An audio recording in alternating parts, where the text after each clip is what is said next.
मोटी बड़ी बहू, घमंडी छोटी बहू और सास पार्ट 4।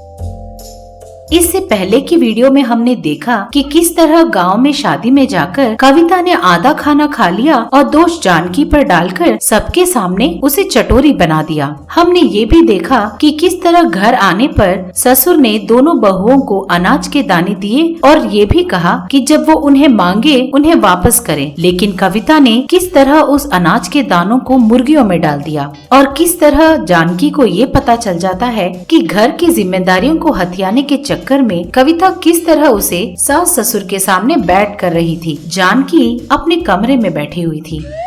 इसका मतलब आज तक मैंने जितने भी काम किए कविता ने सासू माँ से कहा कि उसने किए और सासू माँ की नजरों में मुझे बुरा बनाती रही। थोड़ी देर पहले वो क्या बोल रही थी कि ससुर जी से घर की चाबियां मांगी तो उन्होंने हाथ में अनाज पकड़ा दिया। इसका मतलब तो यही हो सकता है कि या तो सास ससुर ने उससे कहा कि वो अच्छा नाम कमाए तो उसे घर का जिम्मेदारी दे देंगे, या इसी ने उनकी बातें चुपके से सुन ली होंगी। सास ससुर ने उसे तो कुछ नहीं कहा होगा, क्योंकि अगर उससे बताया होगा तो मुझे भी जरूर बताते, और ऊपर से अगर वो पहले ही बोल देते तो सब नाटक करने लगते ना। जरूर उन्होंने नहीं बताया होगा। जब वो दोनों बातें कर रहे थे तो इसने चुपके से सुन लिया होगा और इतने दिनों से ये ड्रामा किए जा रही है। अरे वाह कविता, तू तो बड़ी ड्रामेबाज निकली, तुझे मैं छोड़ूंगी नहीं। इस तरह जानकी उस दिन तक हुए सारी चीजें याद करके समझने लगी। इधर कविता अपने कमरे में बैठी हुई थी।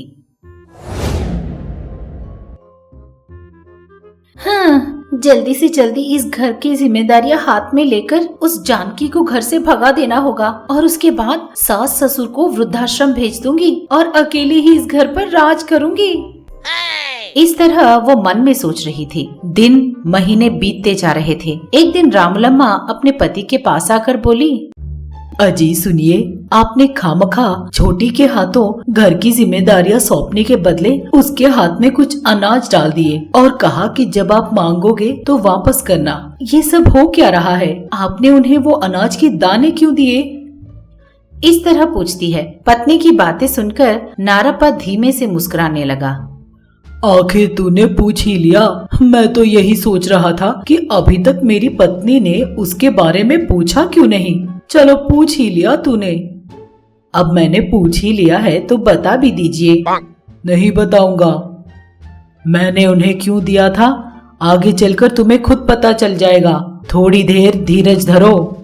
क्या धीरज धरूं जी? मेरे पास और हिम्मत नहीं है और देखने वालों में भी है या नहीं पता नहीं। रामुलम्मा, सब्र का फल मीठा होता है और खुशी भी देता है, तुम देखती जाओ। ऐसा बोलकर नारप्पा उठकर चला जाता है। उनके जाते ही रामलम्मा थोड़ी चिड़चिड़ी हो जाती है। मैं क्या 10वीं की एग्जाम देकर रिजल्ट के लिए इंतजार कर रही हूँ ताकि पास हो जाऊँ तो खुश हो जाऊँ। ये ना सठिया गए हैं। इस तरह रामलम्मा सोच रही थी कि तभी कविता आकर उसके सामने झुककर खड़ी हो गई। सासू माँ, उसने बुलाया। अपनी बहू की आवाज सुनते ही रामलम्मा का सारा गुस्सा चला गया। हाँ, आ गई बहू, तेरा ही इंतजार कर रही थी, उसने कहा। ये बात सुनकर कविता दंग रह गई। क्या मेरे लिए? कहीं ये बुढ़ी कोई नया नाटक तो नहीं कर रही ना? नहीं नहीं, मेरी सास कोई नाटक नहीं कर सकती। जरूर इनकी बातों में मेरे लिए कोई भलाई ही होगी। इस तरह मन में सोच रही थी। अरे इस तरह चुपचाप क्यों खड़ी हो गई? कुछ बोल। माफ कर दीजिए सासू माँ, बोलिए।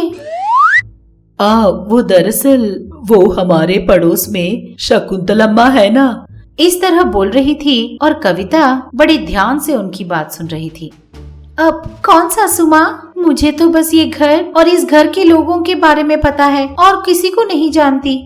इस तरह बोल रही थी। ये बात सुनकर रामलम्मा बोली, इसीलिए कहती हूँ कि तुझे सब कुछ पता होना चाहिए। हमारे घर के पास जो नुक्कड़ है वहाँ एक बहुत बड़ा बेकरी शॉप है, पता है? जैसे ही रामलम्मा ने कहा, कविता बोली, अच्छा वो वाला बेकरी शॉप? मुझे क्यों नहीं पता सासू माँ? मैंने कितनी बार वहाँ से केक मंगवा कर खाए हैं। इस तरह बोले जा रही थी तो रामलम्मा दंग रह गई। क्या कहा? तू केक मंगवा कर खाती है? कब? उसने पूछा। ये बात सुनते ही कविता दंग रह गई और हड़बड़ाते हुए बोली, वो सासू माँ, केक मैंने नहीं खाया, वो दीदी ने खाए हैं, अब मैंने नहीं। अच्छा, उसने तो बहुत सारे मंगवाए होंगे, चटोरी है ना।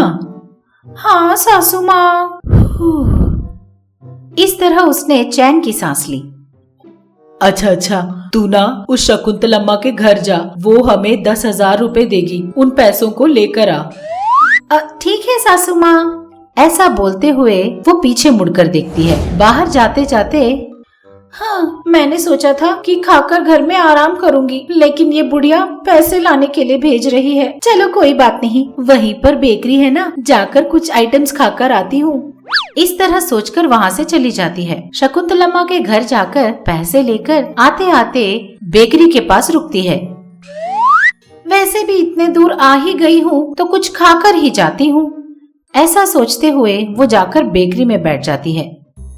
ओ भैया, एक बड़ा सा केक लेकर आओ तो, उसने कहा। वो केक लेकर कविता के सामने रख देता है। कविता देखते ही देखते सारा केक खा लेती है और दूसरा ऑर्डर देती है। उस ऑर्डर को भी खा जाती है। इधर कविता केक पे केक खाए जा रही थी कि दूर एक छोटी सी बच्ची भूख के मारे कविता को ही देख रही थी। उस लड़की को देखते ही कविता बोली, छी, भिखारी कहीं की, देखो तो कैसे नजर लगा रही है मुझे।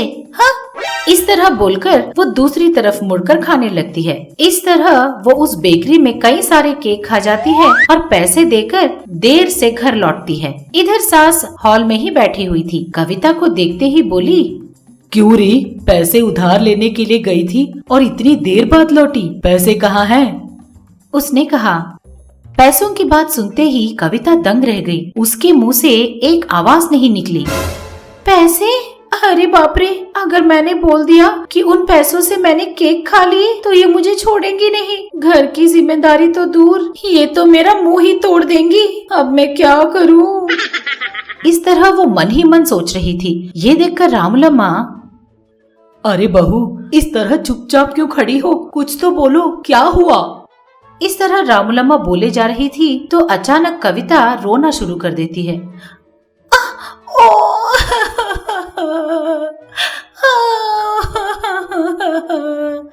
इस तरह वो जोर जोर से रोने लगती है। ये देखकर रामलम्मा, अरे चुप हो जाओ, अभी तुझसे मैंने कहा ही क्या है, रो क्यों रही है? मैंने तो बस पैसे मांगे थे, बिना कुछ बोले तू रोना शुरू कर देगी तो क्या समझूंगी मैं? सासू माँ, मैं उस शकुंतलम्मा से पैसे लेकर आ रही थी ना कि रास्ते में एक छोटी सी लड़की भूख के मारे रो रही थी। ये देखकर मेरा मन पिघल गया। उन पैसों में से 100 रुपए निकालकर वहीं पास में बेकरी से मैंने एक केक खरीदा और उस लड़की को खिला दिया। अरे बहू, तूने तो बहुत अच्छा काम किया है, तो बाकी के पैसे कहाँ हैं? आपने मेरी बात पूरी नहीं सुनी सासू माँ। अच्छा, बता। मैं बस उस लड़की को केक दे ही रही थी कि इतने में एक चोर आया। हाँ, आकर सारा पैसा ले गया सासू माँ। इस तरह बोलकर वो फिर से रोने लगी। ये बात सुनते ही रामलम्मा दंग रह गई। क्या कहा? सारा पैसा चोर ले गया? ये बात सुनकर पहले तो उसे गुस्सा आया, लेकिन कविता की बात पर विश्वास करके उसे सच मान लेती है। कोई बात नहीं, आजकल तो ये चोर गले के चेन भी गला काट कर ले जा रहे हैं। इस चोर ने तो तेरे हाथों से पैसे उठा लिए, उसने कहा। ये बात सुनकर कविता ने अपना रोना बंद कर दिया। इन दोनों की बातें वहीं पास के कमरे से जानकी सुन रही थी। चोर नहीं, कुछ नहीं, इसी ने बेकरी में रखे सारे आइटम्स खा लिए होंगे और बिल के बदले सारे पैसे दे दिए होंगे। असलियत क्या है मैं जरूर पता लगाऊंगी। इस तरह जानकी सोचने लगी। आप सबको प्रणाम, मैं आप सबकी मनपसंद सास हूँ। हाय, और मैं आप सबकी चहेती बहू हूँ। अब से आप लोगों का मन बहलाने के लिए और आप लोगों को खुश करने के लिए हम महा टीवी के साथ आप लोगों से मिलने आ रहे हैं। तो अब देर किस बात की, अभी हमारे चैनल को सब्सक्राइब कीजिए। नोटिफिकेशन के लिए घंटी बजाना ना भूलिए। आपको सास पसंद है या बहू पसंद है? कमेंट्स में जरूर लिखिए। देखते रहिएगा महा टीवी।